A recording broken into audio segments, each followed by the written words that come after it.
penerapan pendekatan regresi non-parametrik direct Fourier pada data tingkat pengangguran di Jawa Timur.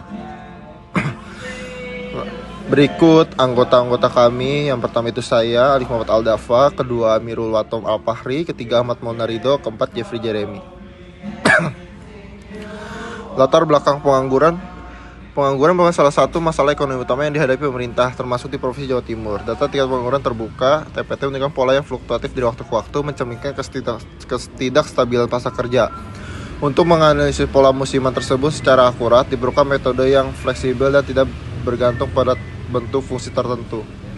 Regresi non-parametrik dengan basis direct Fourier menjadi pilihan yang tepat karena mampu menangkap pola periodik dalam data. Dalam penelitian ini, pendekatan tersebut digunakan untuk memodelkan dan memprediksi TPT di Jawa Timur. Selain membangun model, penelitian juga mengevaluasi performa menggunakan generalized cross validation atau disebut GCV untuk menentukan jumlah suku optimal serta indikator statistik seperti R kuadrat dan mean square error atau MSE untuk mengukur akurasi prediksi. Yang selanjutnya, regresi non-parametrik. Regresi non-parametrik merupakan metode statistik yang fleksibel karena tidak memerlukan bentuk fungsi tertentu antara variabel bebas dan respon. Metode ini cocok untuk data yang kompleks dan non-linear. Salah satu pendekatannya adalah menggunakan fungsi basis seperti direct Fourier yang efektif untuk data periodik atau musiman. Dalam penelitian ini, direct Fourier digunakan untuk memodelkan fluktuasi pada data tingkat pengangguran terbuka. Kombinasi fungsi sinus dan kosinus memungkinkan model menangkap pola berulang secara efisien, sehingga cocok untuk menganalisis dinamika ketenaga kerjaan yang berubah-ubah dari waktu ke waktu. Direct Fourier. Direct Fourier adalah suatu cara untuk mempresentasikan fungsi periodik sebagai penjumlahan dari fungsi-fungsi sinus dan kosinus.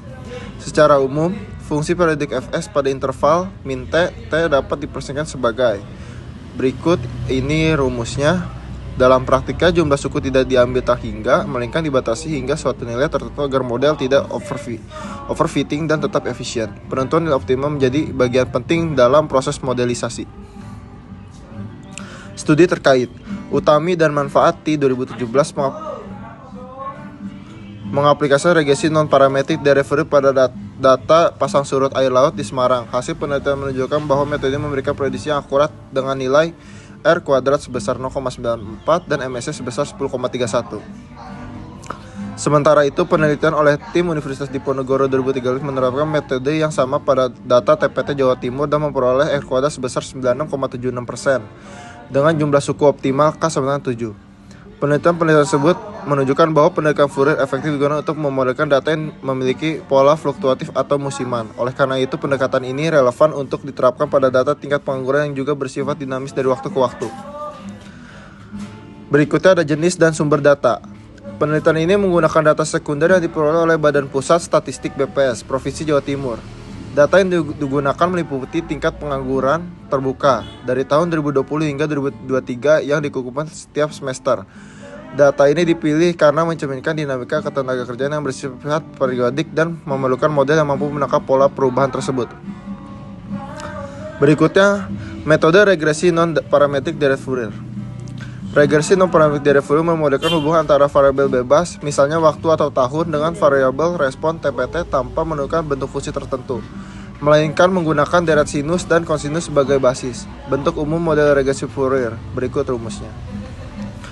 Berikutnya ada estimasi parameter. Estimasi parameter dilakukan dengan metode ordinary least square (OLS). Matriks desain dibentuk dari nilai-nilai fungsi kosinus dan sinus pada setiap titik data. Estimasi parameter dilakukan menggunakan berikut rumusnya. Berikutnya ada penentuan nilai optimal. Untuk memperoleh model terbaik perlu ditentukan nilai optimal dari jumlah suku Fourier. Pemilihan dilakukan dengan menghitung nilai generalized cross validation atau GCV untuk setiap adindat. Dari hasil perhitungan ditentukan bahwa nilai GCV minimum diperoleh saat hal ini menunjukkan bahwa model dengan 7 suku Fourier memberikan keseimbangan terbaik antara kompleksitas model dan kesalahan prediksi rumus CGV. Berikutnya ada evaluasi model. Model diuji menggunakan dua indikator utama, yaitu R-square dan mean square error atau MSE. Yang pertama menunjukkan bahwa sekitar 92,7% variasi data TPT dapat dijelaskan oleh model. Yang kedua, dan nilai menunjukkan bahwa kesalahan prediksi rata-rata tergolong rendah. Kedua metrik ini mengindikasikan bahwa model risiko non-parietal dari Fourier yang dibentuk memiliki performa yang baik dan dapat digunakan untuk memprediksi tingkat pengangguran secara akurat. Model yang dibangun dievaluasi berdasarkan dua metrik utama. Yang pertama ada koefisien determinasi, yang kedua ada mean square error atau MSE. Berikutnya, interpretasi dan implikasi. Model yang dibangun mampu mempresentasikan variasi musiman pada data TPT di Jawa Timur. Hal ini memberikan pemahaman yang lebih mendalam bagi pengambilan kebijakan terkait waktu-waktu tertentu di mana pengangguran meningkat atau menurun. Implikasi praktis dari penelitian ini adalah bahwa pendekatan seperti regresi Fourier dapat digunakan dalam perencanaan ketenagakerjaan dan perumahan kebijakan ekonomi regional secara lebih akurat.